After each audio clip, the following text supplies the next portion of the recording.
자, 볼게요. 화성의 운하부터 보도록 하겠습니다. 네. 2007년 7학년도 수능 시험의 그 빈납 지문입니다.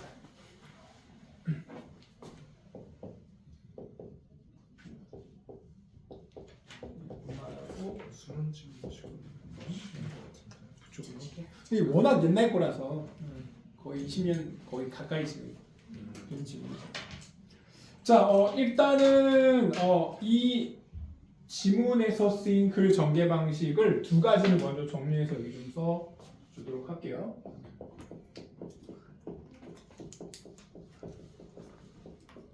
자, 글 전개 방식 두 가지가 있는데 일단 첫 번째는 두 관측자의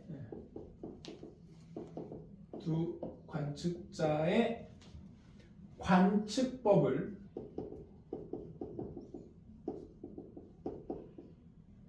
비교하여 설명하고 있습니다. 비교하여 설명하고 있고요. 두 번째는 질문. 그래서 이 질문은 의문에 가까운 질문이라고 좀 보셔야 되고요. 이에 대한 답을 제시하는 방식으로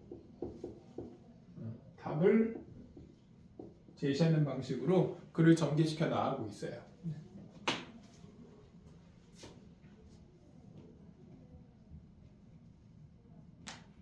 네, 보도록 할게요. 첫 번째 문단부터 1894년 화성에 고도로 진화한 지적 생명체가 존재한다는 주장이 언론의 주목을 받았다. 이러한 주장은 당시 화성의 지도들에 나타난 운하라고 불리던 복잡하게 얽힌 선들의 근거를 두고 있었다. 화성의 운하는 1878년에 처음 보고된 뒤 거의 30년간 여러 화성 지도에 계속해서 나타났다. 그러면은 그러니까 1900년대 20세기 들어서도 계속 이 운하가 화성 지도에 나타났다는 거잖아. 그 이후에 나온 지도에도, 그죠? 존재하지도 않는 화성의 운하들이 어떻게 그렇게 오랫동안 천문학자들에게 받아들여질 수 있었을까? 근데 이 운하가 지금 원래는 존재하지 않는 거라고 지금 딱 알려주고 있네요. 원래 존재하지 않는 운하가 어떻게 화성 지도에 들어가 있냐? 그러니까 그 의문에 대한 답을 뒤에 제시하는 거죠, 결국은, 그지? 자, 첫 번째 문단 사실 그렇게 좀 중요한 문단은 아니고요. 내용적 측면에서. 자, 볼게요. 19세기 후반에 망원경 관측을 바탕으로 한 화성의 지도가 많이 제작이 됐대요. 특히 1877년 9월은 지구가 화성과 태양이 동시에 가까워지는 시기여서 화성의 표면이 그 어느 때보다도 밝게 보였대요. 일단 여기 밑줄 쳐볼게요. 1877년 9월 시기를 구체적으로 제시를 했고요. 자, 요 시기에 영국의 아마추어 천문학자 그린이라는 사람이 있습니다. 자, 그린. 얘는 아마추어 천문학자야.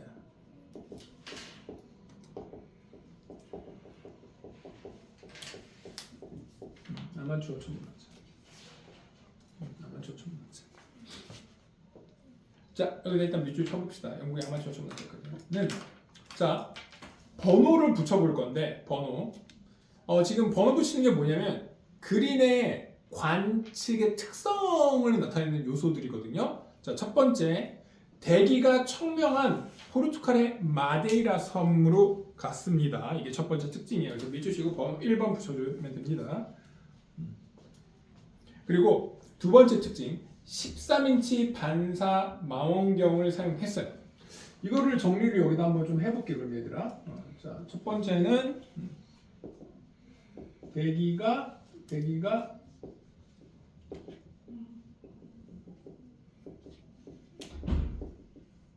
굿. 자, 두 번째는 13인치 망원경.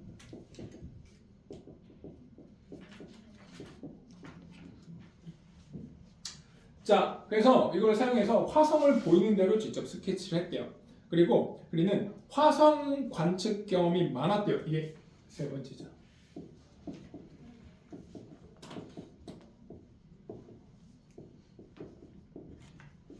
관측 경험이 많았다.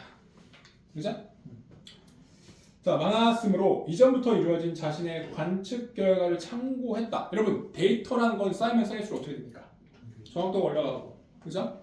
그 안에서 오류도 발견되면서 수정에 수정을 거듭하면서, 그죠? 더 이제 우리가 신뢰할 수 있는 그런 데이터를 얻게 되는 게 데이터의 특징이잖아요, 나중에.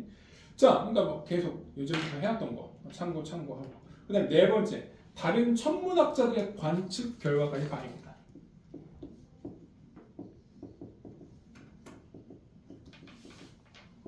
천문학자들의 관측 결과를 반영한 거죠. 오케이, 네 가지가 뭐다? 그린의 관측의 특징입니다. 그래서 전체를 묶어주고 뭐 그린의 관측의 특징, 그죠?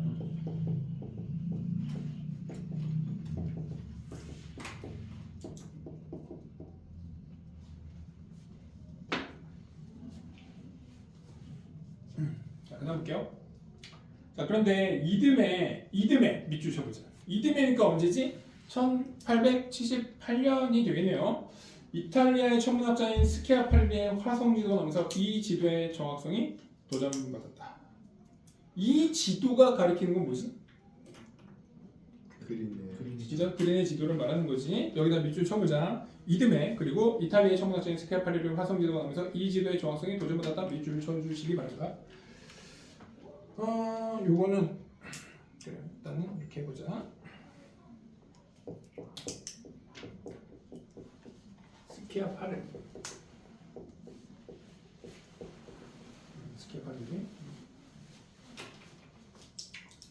자, 이 사람은 전문가야. 천문학자. 천문학자 전문가. 저 사람 아마추어잖아. 이 사람 전문가고, 그지? 자, 계속 볼게요. 그림과 같은 시기에 수행한 관측을 토대로 제작한 스키아파릴리 지도에는 그린의 지도에서 흐릿하게 표현된 지역에 여기다 밑줄 쳐보자. 그린의 지도에서 흐릿하게 표현된 지역에 평행한 선들이 그물 모양으로 교차하는 지형이 나타나 있었기 때문이었다. 밑줄. 근데 이게 뭐죠? 이게 바로 운하, 카날이라고 불렸던 운하입니다. 그래서 이것을 카날이라고 부르는데 이게 뭐다? 해협이나 운하로 번역이 된다. 그래도 각각 밑줄을 쳐주시기 바랍니다. 이 카날리, 즉 운하가 그림의 지도에는 뭔가 자세히 안 나와 있어. 그죠? 명확하게 안 나와 있는데 이 스키아파렐리 지도에는 명확하게 지금 제시가 되어 있는 거죠. 운하처럼 보이는 게. 자, 그다음 볼게요. 기억이 있는데 기억이 있죠. 거기는 없을 수 있냐? 거기 없을 수 있겠구나. 자, 절차적 측면에서 보면 그린이 스키아파렐리보다 우위를 점하고 있었대요. 절차적 측면에서. 그러면 뭐 먼저 했고 이런 것들을 보면 조건들이, 그죠? 그 환경, 관측했던 환경이나 관측한 방식들이 어때요? 꽤 괜찮아. 지금 보니까, 그죠? 자, 우선 스키아파렐리는 전문 천문학자였지만 화성 관측은 이때가 처음이었대요. 자, 여러분 여기부터 색깔펜으로 조금 표시를 해보도록 할게요. 여기부터 스키아파렐리 밑줄 치고요. 자, 번호를 붙입니다. 여기서도 번호를 붙일게요. 1번 화성 관측은 이때가 처음이다. 화성 관측은 이때가 처음.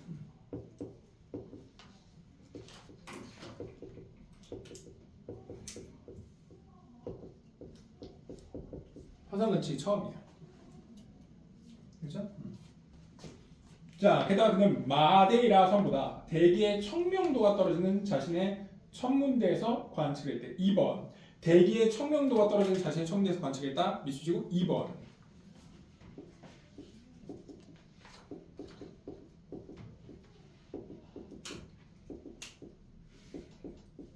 대기의 청명도가 떨어지는 곳에서 관측을 합니다. 자, 그리고 배율이 상대적으로 낮은 8인치 반사 망원경을 사용해요. 미치시고 3번 8인치 망원경.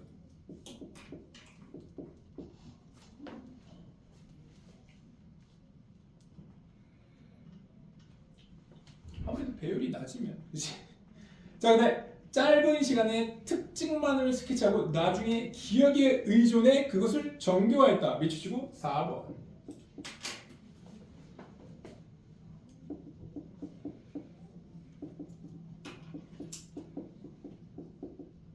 특징만 스케치.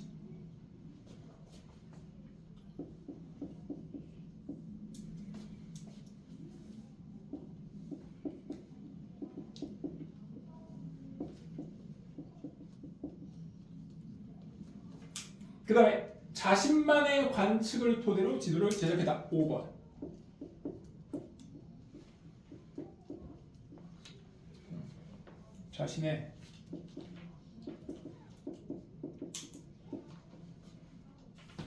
자신의 관측만 사용. 자신의 관측만 사용한다. 그래서 이 5가지가 뭐냐면, 이 5가지가 그린이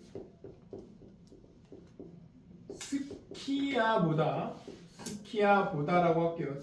스키야 팔리 다 안 씁니다. 팔리까지 안 쓸게요. 스키야보다 우위를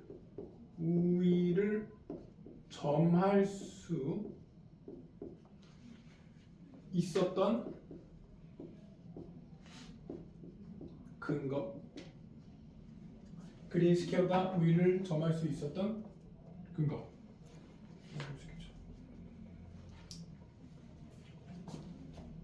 그러니까 이렇다 보니까 여러분 한번 단순 비교를 해봐도 어때요? 얘가 상대적으로 딸려, 부족해 좀, 그죠? 뭔가 신뢰성이 좀 떨어져. 그러니까 그린이 더 우위를 점할 수밖에 없는 거예요, 사실은, 그렇지? 자, 그다음 보도록 하겠습니다. 그다음 넘어서. 자, 그런데도 승리는 누구한테 들어왔다? 승리가 누구한테 들어왔어요? 승리가 스키아팔리에게 들어갔어. 승리가. 여기다 밑줄 쳐볼까? 승리는 스키아팔리에게 들어갔다. 근데 왜 승리가 스키아팔리에게 들어갔을까? 민준아? 네, 2가지가 있어요. 2가지. 자, 첫 번째, 뭘 것 같아? 자, 내가 이거 계획 쓴 게 아니죠? 여러분들 생각해보세요. 아마추어랑 프로가 있어. 일반적으로 우리가 생각할 때 다른 조건에서 제외하고 누구 말을 더 신뢰할 수밖에 없어. 전문가 말을 더 당연히 신뢰할 수밖에 없죠. 저거는 사실 그죠? 상식적으로. 근데 여기 보면 천문학계에서 널리 알려진 존경받는 천문학자였던 것이 결정적이었다. 이게 스키아파렐리의 지도가 승리할 수 있었던 이유 첫 번째입니다. 스키아파렐리의 지도가 승리할 수 있었던 이유 첫 번째. 자, 그 다음 볼게요. 대다수의 천문학자들은 그들이 존경하는 천문학자가 눈에 보이지도 않는 지형을 지도에 그려넣었으리라고는 생각하기 어려웠대요. 게다가 스키아파렐리의 지도는 지리학의 채색법을 그대로 사용해 그린의 지도보다 호술력이 강했다. 여기도 밑줄. 스키아파렐리의 지도는 지리학의 채색법을 그대로 사용해 그린의 지도보다 호술력이 강했다. 밑줄치고 이게 2번. 스키아파렐리의 지도가 승리할 수 있었던 이유 2번.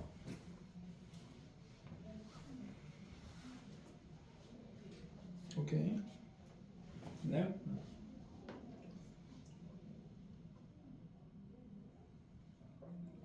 자, 그 다음 볼게요. 그 후 스키아파렐리가 몇 번 더 운하의 관측을 보고하자 다른 천문학자들도 운하의 존재를 보고하기 시작했고 이후 더 많은 운하들이 화성 지도에 나타나게 됩니다. 일단 권위자가 무엇인가를 발견했다고 알려지면 그것이 존재하지 않는다는 것을 입증하기란 쉽지 않다. 더구나 관측의 신뢰도를 결정하는 척도로 망원경의 성능보다 다른 조건들이 더 중시되던 당시 분위기에서는 이러한 오류가 수정되기가 어려웠다.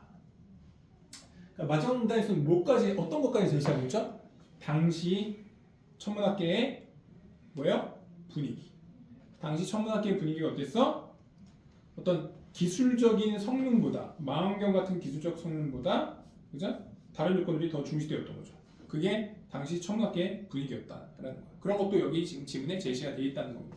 알겠죠? 근데 여러분 사실 다른 거 다 제쳐두고 망원경이 얘가 훨씬 더 큰 망원경이잖아. 우리 여러분들 망원경이 크기가 크면 클수록 뭐 이건 절대적으로 그렇게 얘기할 수 없지만 크기가 크면 클수록 일반적으로는 성능이 이제 더 좋다고 얘기를 일반적으로 하거든요. 그러니까 얘는 8인치, 얘는 13인치야. 여기서 이미 게임 끝났죠, 사실은. 솔직히 말하면 여기서. 근데 이제 크기 키우는 게 한계가 있으니까 어디로 갔어? 지금 천체 망원경 우주로 갔잖아. 우주로 뛰어보낸 거야. 우주에서 이제 우주를 관측하는 거야. 우주에서 천체 망원경 뛰어. 지금은 이제 그런 수준인 거죠. 자, 계속 볼게요. 성능이 더 좋아진 대형 망원경으로는 종종 운하가 보이지 않았는데 놀랍게도 운하 가설 옹호자들은 이것에 대해 대형 망원경이 높은 배율 때문에 어떤 대기 상태에서는 오히려 왜곡이 심해서 소형 망원경보다 해상도가 떨어질 수 있다고 해명하고 있던 말이 되나? 일반적으로는 이 인치가 큰 배열이 높은 망원경일수록 더 해상도가 좋거든요. 좋습니다. 자, 이렇게 이제 질문 한번 봤습니다. 여러분들 이거 혹시 학습제 문제가 없죠, 따로? 네. 그럼 이거 문제 이따가 뽑아줄게요. 수능에 있는 문제 한번 풀어보시고, 알겠죠? 자, 그 다음에 두 번째 질문 한번 볼까요?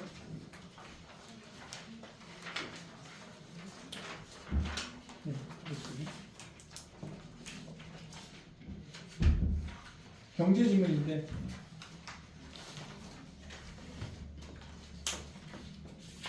지우해야겠구나. 다 써버렸네. 지울게요. 이거 다음 주에 채만리 상수문 하면 끝나는 건가? 다른 게 더 남아있는 게 있나? 지워도 되죠?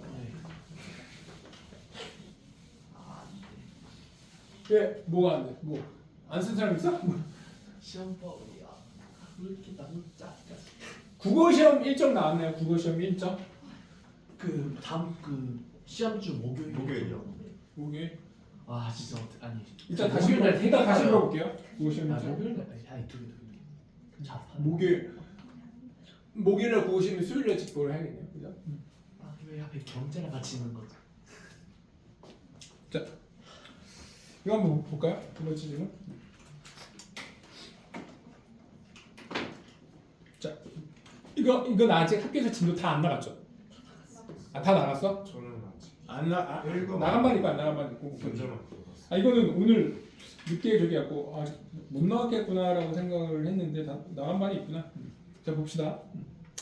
자, 2002년 월드컵 조별 예선에서 우리나라가 폴란드를 이기고 사상 처음 1승을 거두자 미더 레지라고 새겨진 티셔츠 수요가 폭발했다. 2002년. 아, 여러분들 이때 없었지? 맞다. 그렇구나. 이때 진짜 재밌었는데 이게 우리나라 역사에서 근현대사에서 유일무이한 그런 상황을 볼 수 있었던 시기가 2002년. 팬 보셨어요? 잘 맞지 않아요. 나도 같이 이제 차 위에 올라가고 버스 위까지는 아니라 차 위까지만 올라갔던 것 같아. 그때 막 그 벤츠 막 S 클래스 위에 사람들 올라가서 막 하는데 차 주인도 이러고 있고 차가 막 신발을 신고 올라갔는데 상상이 안 약간 되는데. 그때 다들 약간 미쳤어 다들. 수빈이는 누가 배상해줘요? 그냥 그런 거 안 물어봐. 그런 거 얘기 안 했어. 그냥 올라가서 다 같이 이러고 있는 거야. 차 주인도 같이 그러고 있지. 진짜 옛날 분위기. 그러니까 약간 그때는 다 같이 정상이 아니었고 정신줄 좀 다 같이 났던. 그리고 옆에 있는 사람하고 껴안고 막 같이 막 같이 다 같이 껴안아 막. 그리고 여러분 광화문 가본 적 있어요? 광화문 가본 적 있습니까? 거기 되게 도로가 엄청 넓잖아. 8층 막 이러잖아. 거기 그 강강술래 원형이 이렇게 만들어 거기 꽉 채우고 이렇게 했어. 원을 만들어서 이렇게. 아무튼 인생에서 정말 잊을 수 없는 한 순간이었던 것 같긴 해요. 지금 생각해도. 자, 볼게요. 하지만 실제 월드컵 기간 동안 불티나게 팔린 티셔츠로 수익을 본 업체는 모조품을 판매하는 업체와 이를 제조하는 업체였다. 오히려 정품의 생산에 대주면서 판매하는 스포츠 브랜드 업체는 수익을 내지 못했다. 실제로 많은 브랜드 업체들은 월드컵 이후 수요가 폭락해 팔지 못하는 재고로 난처했다. 도대체 왜 이런 상황이 벌어졌을까? 같지 않습니까? 질문을 하고 그에 대한 답을 구하는 형태로 글을 정리시켜 나가는 측면에서 두 지문이 같네. 그지? 자, 그럼 왜 그런 상황이 벌어지냐? 간단한 문제 같지만 이 현상은 요즘 경영에서 유행처럼 번지는 공급 사슬망 관리의 핵심을 설명해 주는 사례이다. 여기다 밑줄 쳐볼까? 공급 사슬망 관리 SCM 써보도록 할게요. 천천히 가운데부터 써보자. 이것만 하면 돼요. 공급 사슬망 SCM 대문자죠. 자, 공급 사슬망이란 개념 정의를 할 것 같아. 상품의 흐름이 고리처럼 연결되어 있고 이들의 상관관계 또한 서로 긴밀하게 연결되어 있는 것을 말한다. 밑줄 치고 개념에 대한 정의를 하고 있네요. 공급 사슬망에 대한 개념 정의를 했어요.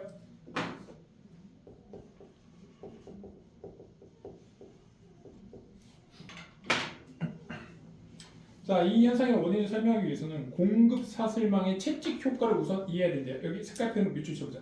공급 사슬망의 채찍 효과.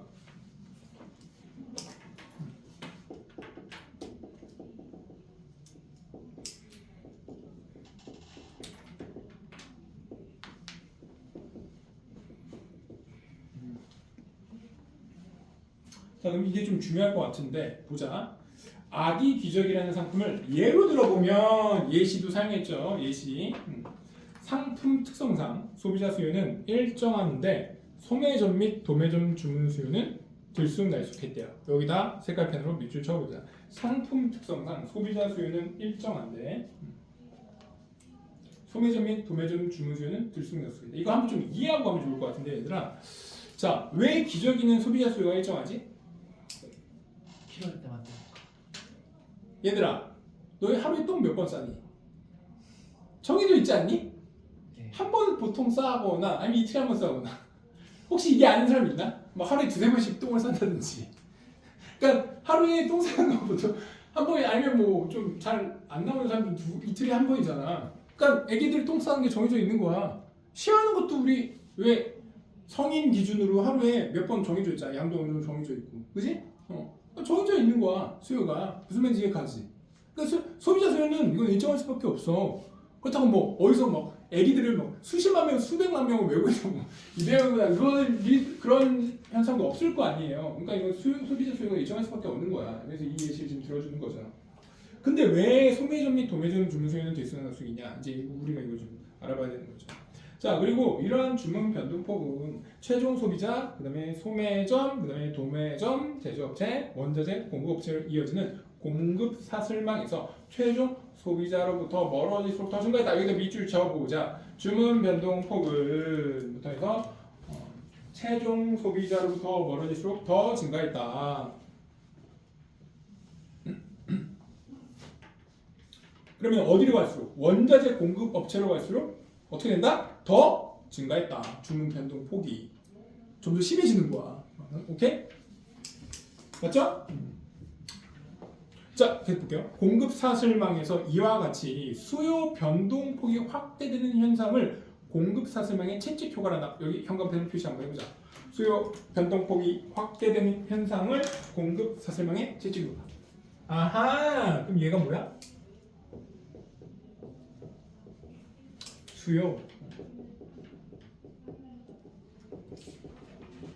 변동폭이 확대되는 현상.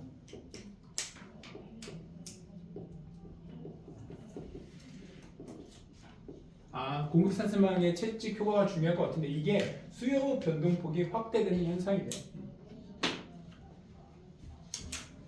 자, 이는 채찍을 휘두를 때 손잡이 부분을 작게 흔들어도 이 파동이 끝쪽으로 갈수록 더 커진 현상과 유사하기 때문에 붙여진 이름이다. 유추를 한 것 같지 않습니까? 유추, 그죠? 아니면 이제 채찍 효과라는 이름이 왜 붙었는지 지냐는데 우리 여러분 채찍 있죠? 채찍에서 이렇게 하면 어떻게 되죠? 손 조금만 하면 어떻게 돼? 끝에가 쫙막 이렇게 끝에 보면 막 이렇게, 그죠? 적절한 비유 같아, 그죠? 자, 계속 볼게요. 이런 변동폭은 유통업체나 제조업체 모두 반길 만한 사항이 아니다. 왜냐하면 인과관계를 지금 확인할 수 있습니다. 인과를 이제 사용해서 인과관계를 사용해서 글을 전개시켜 나가는 부분이죠. 자, 그러니까 앞에는 결과죠. 뒤에가 이제 이유가 되는 거죠. 반개만한 사항이 아니다. 이제 결과고 이유는 뒤에 나오는 건데 늘 수요가 일정하면 이를 기준으로 생산이나 마케팅의 자원을 적절히 분배해 계획하고 효율적으로 운영할 수 있지만 변동폭이 크면 계획이나 운영을 원활하게 수행하기 어렵기 때문이다. 좀 어렵게 말했는데 여러분 쉽게 그냥 한번 말해볼게요. 쉽게 얘들아 쉽게. 자 물건을 찍어내 팔아야 되는데 막 찍어내서 팔아야 되는데 막 수요 변동폭이 막 왔다 갔다 하면 나중에 어떤 게 문제가 될 수 있을까? 자 재고 문제가 생길 수 있죠. 그렇지 않아? 재고는 쌓이면 당연히 안 좋은 거죠. 우리 상식적으로 그죠? 재고가 뭐 예를 들면 막 그 예상 가능한 재고 폭에서 있으면 상관이 없겠지만 예상 가능한 그 재고의 한도를 예를 들면 뭐 100% 초과하면 그거 어떻게 해야 돼? 나중에 보통 재고 폐기하거든. 폐기하는 경우도 많아요. 이거 굉장히 큰 문제가 되는 거죠. 자, 뭐 그런 것들을 하나의 예로 좀 생각해 보시면 좋을 것 같습니다. 자, 그 다음 볼게요. 자, 그렇다면 이런 채찍 효과가 생기는 이유는 무엇일까? 밑줄 치고 별표 치는데 이유가 세 가지가 나와. 세 가지를 제시합니다. 자, 그래서 자 여기다가 이렇게 좀 써볼게요.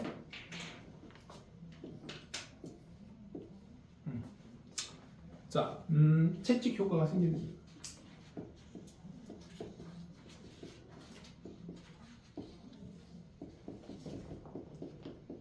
자, 채찍 효과가 생기는 이유인데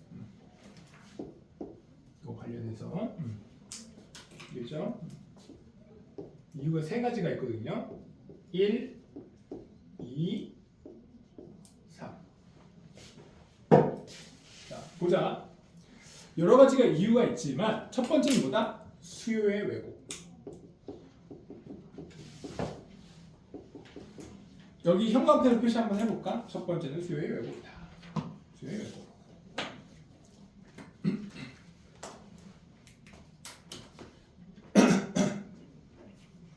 볼게요. 소비자의 수요가 갑자기 늘면 소매점은 앞으로 수요 증가를 기대하는 심리로 기존 주문량보다 더 많은 양을 도매점에 주문하게 된다. 예를 들면 하루에 한 달에 한 100개씩 나갔어. 근데 갑자기 30개가 더 나서 이번 달에 130개가 나갔네. 좀 이 수요가 지금 늘어나는 걸까? 여기 좀 이 기저귀 살려는 사람들이 이 동네에 더 많이 좀 생겼나? 뭐 이렇게 하고 그러면 140개 한번 주문해 볼까? 욕심 이제 그죠? 더 많이 이제 벌려오는. 자 그리고 이제 도매점도 같은 이유로 소매점 주문량보다 더 많은 양을 제조업체에 주문한다. 야 갑자기 전에 소매점에서 뭐 100개 주문했는데 야 여기 140개 주문했는데 그럼 우리 뭐 160개, 170개 뭐 이렇게 더 이제 점점점 그죠? 왜 규모가 크잖아. 소매점보다 도매점의 규모가 더 클 거 아니에요, 그죠? 자 그러면 어떻게 돼요? 그래서 즉 공급 사슬망에서 최종 소비자로부터 멀어질수록 점점 더 심하게 왜곡되는 현상이 발생하는 것이다. 이런 왜곡 현상은 공급자가 시장에서 제한적일 때 더 크게 발생한다. 여기 색깔펜으로 밑줄 쳐보자. 자, 이러한 왜곡 현상은 공급자가 시장에서 제한적일 때 더 크게 발생한다. 그러니까 공급자가 시장에서 제한적이라는 건 예를 들면은 뭐 기저귀 만드는 회사가 10개가 있어. 근데 예를 들면은 뭐라고 해야 될까?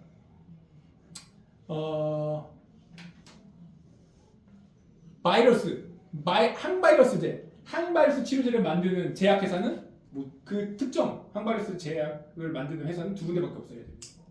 그럼 이제 회사가 생산하는 회사가 더 적어지면 더 이제 왜곡 현상이 심해진다. 뭐 이렇게 얘기를 하는 건데, 자, 즉 공급자가 한정된 상황에서는 더 많은 양을 주문해야 제품을 공급받기가 수월하기 때문이다.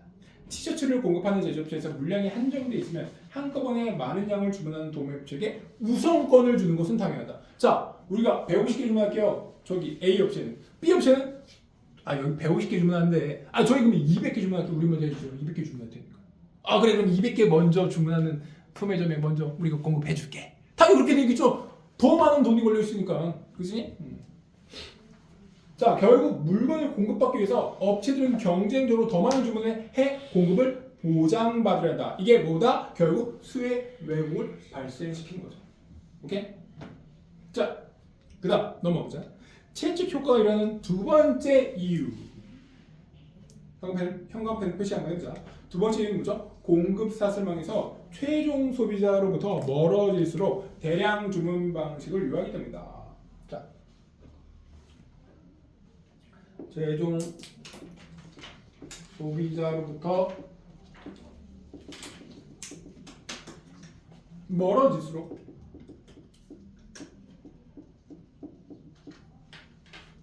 대량 주문 방식을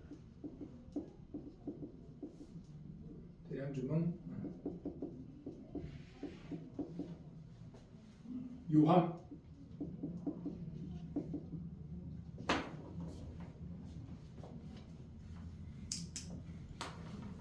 소매점 가면 기저귀 100개 있어. 도매점 가면 몇 개 있을까? 뭐 500개, 600개, 700개 뭐 이렇게 있을 수 있겠죠. 그럼 그 공급하는 공장에 가면 몇 개 있을까? 수천 개, 수만 개 있을 수 있겠지. 그지? 자, 예를 들면 소비자는 소매점에서 물건을 한두 개 단위로 구입하지만 소매점은 도매상에서 물건을 박스 단위로 주문한다. 그리고 다시 도매점은 제조업체에 트럭 단위로 주문한다. 이처럼 최종 소비자로부터 멀어질수록 기본 주문 단위가 커진다. 그런데 이렇게 주문 단위가 커질수록 재고량이 어떻게 돼? 내가 아까 재고량 얘기했잖아. 재고량도 당연히 증가하겠죠.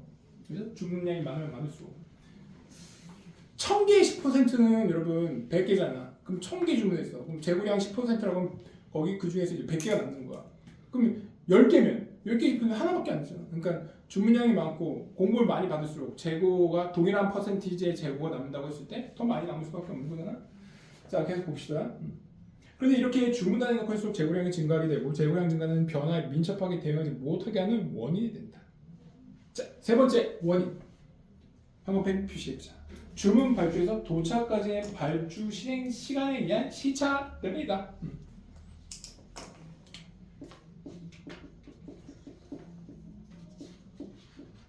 주문 발주에서 도착까지의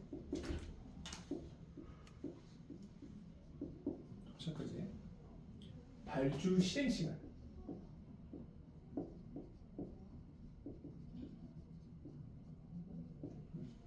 발주 실행 시간에 의한 시차.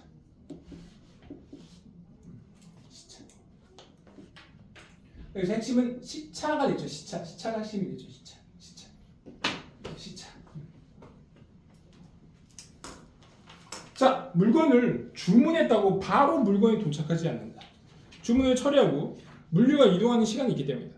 근데 문제는 각 공급 사슬망 주체의 발주 실행 시간이 저마다 다르다는 데 있다. 예를 들면 소매점이 도매점을 주문했을 때 물건을 받기까지 걸리는 시간이 3, 4일 정도라면 도매점이 제조업체에 주문했을 때 물량을 받기까지는 몇 주 정도가 걸릴 수도 있다. 그러니까 더 시간이 오래 걸리는 거죠. 위로 가면 소비자로부터 멀어지면 멀어질수록, 그지? 즉 여기 밑줄 쳐보자. 최종 소비자로부터 멀어질수록 이런 물류 이동 시간이 증가하게 된다. 밑줄.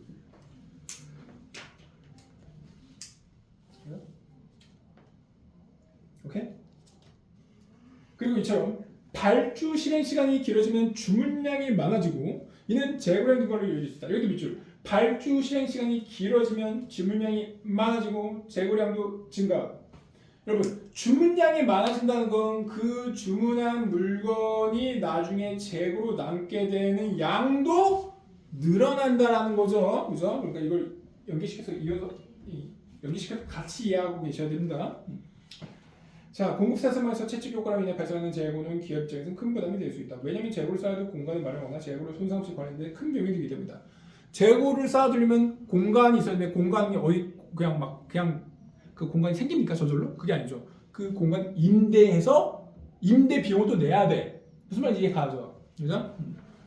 자, 그러므로 공급 사슬망에서 각 주체들 간의 수요와 공급 정보를 공유함으로써 불필요한 재고를 줄여야 한다. 줄여 나갈 수 있도록 해야 된다라고 얘기를 하면서 질문이 끝나고 있네요. 여러분, 여기 우리 세 가지의 채찍 효과가 생기는 이유를 제시했는데 이걸 보면 여기 세 가지에서 우리가 이제 공통적으로 문제로 이제 출제할 수 있는 것 중에 하나가 뭐냐면, 자, 수요의 왜곡인데, 자, 여기서 보면 공통점이 있어요. 세 가지에. 얘는 자, 어떤 공통점이, 이 수요의 왜곡도 여러분, 소비자로부터 멀어질수록 어떻게 되죠? 수요 요구가 커져. 오케이? 2번은 소비자로부터 멀어질수록 대량 주문 방식으로 더 유해. 소비자로부터 멀어질수록 시차가 더 많이 가지.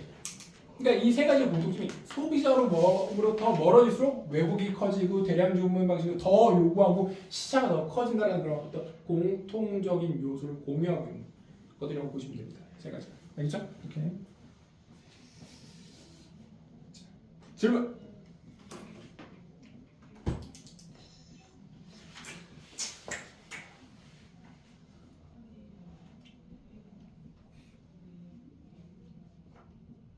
없어요?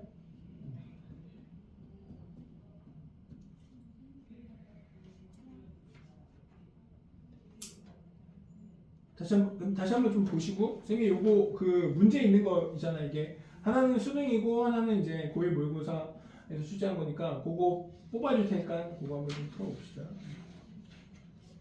다시 한번 보면서 이 안 간 부분이 있는지 확인 한번 해보시기 바랍니다. 지금